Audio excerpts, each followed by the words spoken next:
नमस्कार बच्चों। मैं प्राध्यापक डॉक्टर परमेश्वर सवड़े। पिछले भागों में हमने एक दो चैप्टर के बारे में जानकारी ली है। तो आज हम पाठ नंबर 5 गुरु बानी लिखा है गुरु नानक जी द्वारा लिखित इस पद्य के बारे में हम जानकारी लेने वाले हैं। 5 गुरु बानी गुरु नानक जी द्वारा लिखित यह पद्य है। इसमें गुरु नानक जी हम सभी को पता है ये सिख धर्म के गुरु नानक जी हैं और उन्होंने हमारे पूरे समाज के लिए किस तरह से अच्छे संस्कार दिए हैं, क्या दिए हैं, इसके बारे में हम जानकारी लेने वाले हैं। इसमें पहले कवि का परिचय हम देखेंगे। कवि परिचय। गुरु नानक जी का जन्म 15 अप्रैल 1469 को रावी नदी के किनारे तलवंडी नामक ग्राम में हुआ। रावी नदी जो कि पाकिस्तान से बहती हुई आ रही है, इधर उनका पहले जन्म हुआ था। बचपन से ही आपका झुकाव आध्यात्मिक चिंतन और सत्संग की ओर रहा है। बचपन से ही इनका जो झुकाव है वह आध्यात्मिक चिंतन और सत्संग रहा है। उन्हें अच्छी तरह से अपने बचपन से ही उनका झुकाव था। आपके व्यक्तित्व में दार्शनिक, योगी, गृहस्थ, धर्म सुधारक, समाज सुधारक और कवि के गुण पाए जाते हैं। कि बचपन में ही उनका व्यक्तित्व जो था वह दार्शनिक था, एक योगी था। जैसे हमारे स्वामी विवेकानंद जी योगी थे, उसी तरह एक योगी उनका जीवन था। गृहस्थ भी थे और धर्म सुधारक, धर्म के बारे में बहुत अच्छी सुधारना करने का उन्होंने प्रयास किया है। धर्म ही नहीं तो समाज में जो अच्छे रहना चाहिए, संस्कार देना चाहिए, समाज को सुधारने का कार्य उन्होंने किया है। और वे कवि गुण के पाए जाते थे। उनमें जो गेय पद या कवि जो गुण होते हैं उनमें सब गुण इनमें पाए जाते हैं। आप सर्वेक्षणवादी हैं और सभी धर्म वर्गों को समान दृष्टि से देखते हैं। उन्होंने बताया है कि आप सर्वेक्षणवादी हैं। सर्वेक्षण यानी सभी धर्म को मानने वाला, सभी को समान दृष्टि से देखने वाला। हर एक धर्म में कि उनकी जो गुरु ग्रंथ साहिबा है उसमें लगभग बहुत सारे संत महंतों ने भी अपने काव्य रचना की है, जिसमें कबीर है, दादू है, उसके बाद मराठी के संत नामदेव जी हैं। इनके भी पद इस गुरु नानक बानी में हमें देखने को मिलते हैं। आपने विश्व बंधुत्व के विचार की पुष्टि की है। उन्होंने सभी धर्म को विश्व बंधुत्व मतलब सभी विश्व को अपना बंधुत्व मानकर वो चलने का कार्य किया है। उन्होंने समाज सुधार का कार्य अच्छी तरह से किया है। आपके भावुक और कोमल हृदय ने प्रकृति से एकात्म होकर जो अभिव्यक्ति की है वह अनूठी है। कि उनका जो भावुक जो स्वभाव था और कोमल हृदय था। जैसे कहते हैं ना, नारल बाहर से कठोर होता है, अंदर से मुलायम होता है, उसी तरह उनका हृदय था। और एकात्म होकर जो अभिव्यक्ति उन्होंने की है वो बहुत अनूठी है, अनुपम बनी हुई है। आपकी काव्य भाषा में फारसी, मुल्तानी, पंजाबी, सिंधी, खड़ी बोली और अरबी भाषा के शब्द समाये हुए हैं। कि उनकी काव्य भाषा बहुत समृद्ध मानी जाती है और उनमें बहुत सारे भाषाओं के शब्द पाए जाते हैं। जैसे उस समय में जो फारसी थी वह भी है, मुल्तानी है, पंजाबी है, सिंधी, खड़ी बोली और अरबी भाषा के शब्द इनकी भाषा में समाहित हुए हैं। सहज सरल भाषा द्वारा अपनी बात कहने में आप सिद्धहस्त हैं। कि उनकी जो भी बात है उन्हें सहजता ने समझाने का प्रयास किया है, सभी के समझ में आ जाए इस तरह की बात करने में वह सिद्धहस्त है। आपका निधन 1539 में हुआ है और इनका निधन 1539 में हुआ है। इनकी प्रमुख कृतियां कौन कौन सी है ये भी हम देख लेंगे। प्रमुख कृतियां गुरु ग्रंथ साहिबा आदि इनका ग्रंथ प्रसिद्ध हो चुके हैं। और इस गुरु ग्रंथ साहिबा में उन्होंने सब कुछ अपनी जो भी बात है वह कहने का प्रयास इस पद्य के माध्यम से, गुरु ग्रंथ साहिब ये रचना है इनके माध्यम से उन्होंने किया है। विधा परिचय। पद काव्य रचना की एक गेय शैली है, कि काव्य रचना पद ये उसकी गेय शैली है। इसके विकास का मूल स्रोत लोकगीतों की परंपरा ही माना जाता है, कि इनका स्रोत जो लोकगीत हुआ करते हैं उनकी परंपरा मानी जाती है, इससे इस पद का विकास हुआ है।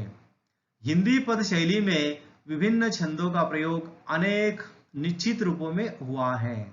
जो हिंदी पद शैली है इनमें विभिन्न छंदों का प्रयोग किया गया है और अनेक निश्चित रूपों में हुआ है। हिंदी साहित्य में पद शैली की दो निश्चित परंपराएं मिलती है। जो हिंदी साहित्य है उसमें पद शैली की दो परंपराएं मिलती है, जिसमें से एक संतों की शबद और दूसरी कृष्ण भक्तों की परंपराएं। एक जो है संतों की शबद, जिसमें कबीरदास जी है, संत नामदेव जी है, जो भी संत होकर गए हैं उनकी एक है, और दूसरी कृष्ण भक्ति की परंपरा, जो श्री कृष्ण जिसमें सूरदास जी है, मीराबाई है, ऐसे कई सारे परंपराओं से आए हुए कृष्ण भक्ति परंपरा के जो कवि है उन्होंने ये परंपरा आगे चलाई है। अब हम पाठ का परिचय देखेंगे कि इस पाठ में हमें गुरु नानक जी ने क्या बताने का प्रयास किया है, यह हम इस पाठ परिचय के अंतर्गत देखेंगे।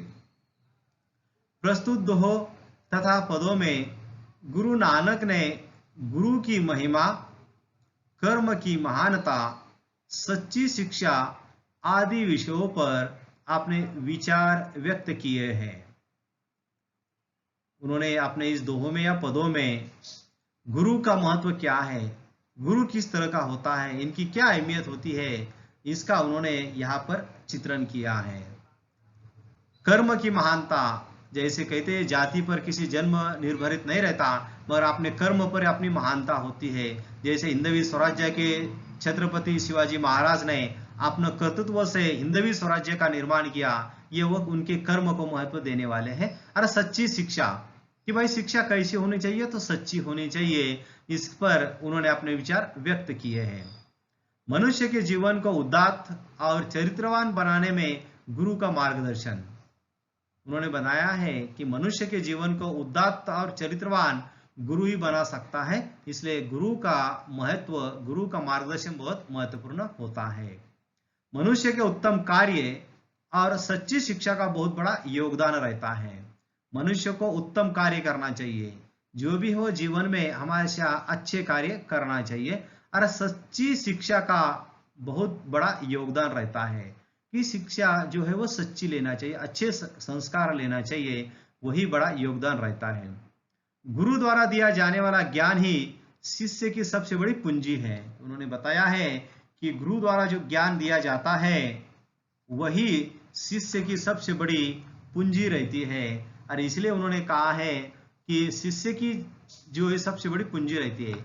संसार मनुष्य की जाति का नहीं, अपितु उसके उत्तम कर्मों का सम्मान करता है।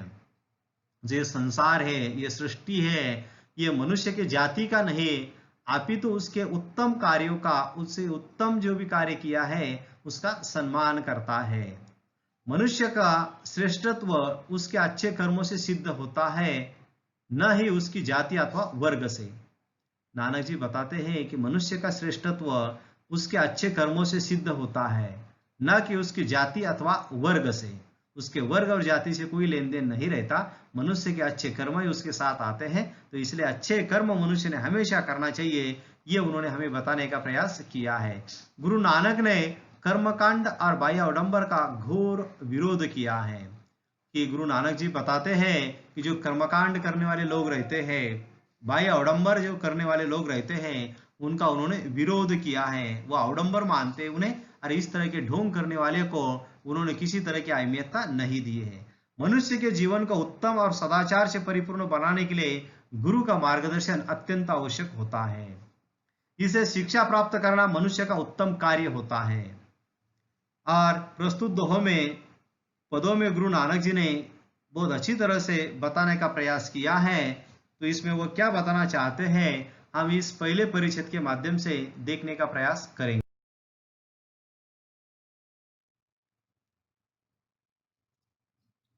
पद्य में देखिए,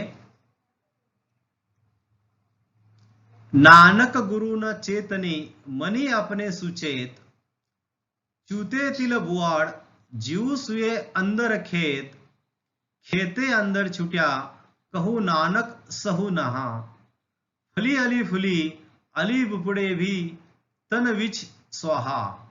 अब इस पद्य के माध्यम से हमें नानक जी क्या बताना चाहते हैं ये हम पहले एक बार देख लेंगे। देखिए, पहले इस काव्य में इनकी भाषा, बहुत सारे उन्हें भाषा आती थी, इसलिए इस भाषा से उन्होंने यह बताने का प्रयास किया है। ये पंजाबी भाषा में कुछ शब्द का अर्थ हम देख लेंगे, इसमें उन्होंने क्या बताया है हम देखने का प्रयास करेंगे। उन्होंने यहाँ दिया है कि चेतनी, चेतनी का अर्थ होता है सोचना, चिंतन करना, मनी यानी मन, और इसी तरह से छूते मतलब उन्होंने बताया है चित्राए हुए, चित्राए हुए, बुआड़ बुआई करना, सऊ यानी ईश्वर उन्होंने बताया है, मसी यानी शाही, और वो किस तरह से हमें क्या बताना चाहते हैं ये उन्होंने बताने का प्रयास किया है।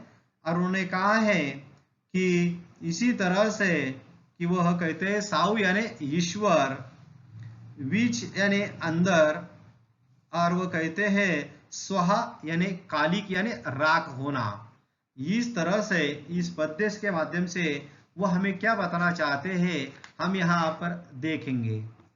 नानक गुरु न चेतनी मनी अपने सुचेत, छूते तिल बुआड़ जीव सुए अंदर खेत, खेते अंदर छुटिया कहू नानक सहु नाहा, फली अली फुले अली बपड़े भी तन विच स्वाहा। कि इसके अंतर्गत गुरु नानक जी हमें क्या बताना चाहते हैं ये हम देखेंगे। गुरु नानक जी कहते हैं कि जो लोग गुरु का चिंतन नहीं करते, गुरु से लापरवाही बताते हैं, कि जो लोग रहते हैं गुरु ने बताने के बाद उनके चिंतन की ओर वह जो लोग लापरवाही बताते हैं, उनकी तरफ जो दुर्लक्ष्य करते हैं, वो अपने आप को ही ज्ञानी समझते हैं। कुछ लोग होते हैं खुद को ही ज्ञानी समझते हैं, उसके लिए नानक जी कहते हैं कि वे व्यर्थ ही उगने वाली उस तिल की उन झाड़ियों के समान होते हैं।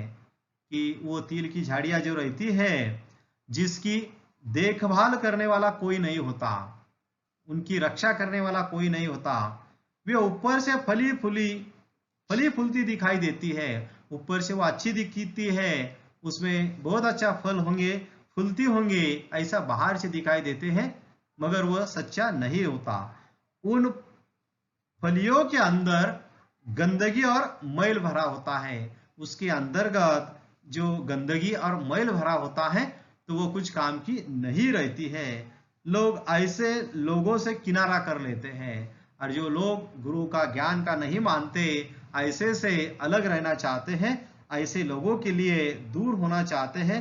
गुरु नानक जी भी यही बताते हैं कि उसी मनुष्य को जो गुरु की नहीं सुनता, वह उस पौधे की तरह होता है, तिल की झाड़ियों के समान होता है, दिखने में तो अच्छी रहती है मगर उसके अंतर्गत सब गंदगी और मैल भरा होता है। उसी तरह वो मनुष्य रहते हैं कि जो गुरु की ध्यान नहीं देते, उनकी चिंतन नहीं सुनते, उनकी बात व्यर्थ समझ लेते हैं, उनका उस झाड़ियों की तरह उस मनुष्य के जीवन में भी आचरण होता है। तो गुरु नानक जी ने हर एक ज्ञान पर चिंतन करना चाहिए, गुरु के जो सुझाव दिए जाता है उसकी तरफ ध्यान देना चाहिए।